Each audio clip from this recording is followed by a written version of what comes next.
Thank you, Phil. During the run-up to and on Election Day, I was working as a temporary hire at United Mailing Services, UMS, a USPS subcontractor in Wisconsin. I began employment on August 26, 2020 as a route driver and box truck driver. This meant my job was to pick up mail on a predetermined route and deliver it to UMS for sorting and metering. I would then take the sorted mail in my box truck to USPS. In September or October, I began to deliver mail-in ballots from UMS to USPS as part of my evening delivery duties. I knew this because there was special bins marked for ballots only.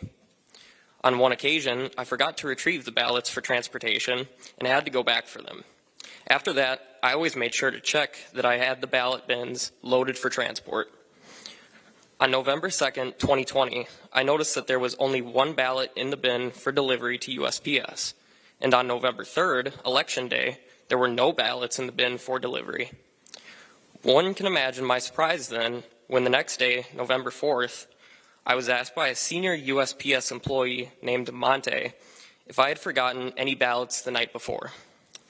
Monte explained that an order came down from the Wisconsin-Illinois chapter of USPS that 100,000 ballots were missing. Monte then told me that his post office had dispatched employees to look for the missing ballots around 4 a.m., and that only 7 or 8 were found at UMS. Based on my previous experience and habit of double-checking for ballots, I believe that to be a lie.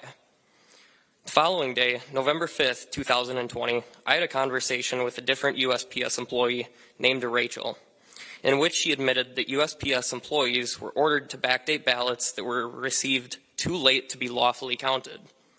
I asked Rachel if I would get in trouble with my boss for those ballots the other night, referring to the allegedly missing ballots I discussed with USPS employee Monte on November 4th, 2020. No, you wouldn't, she responded, as long as they were postmarked for the 3rd. She continued, that's why they had us do that. I didn't bring any of this to the attention of my supervisors at USPS at the time due to what I perceived to be their hostility towards President Donald Trump and their evident contempt for the law.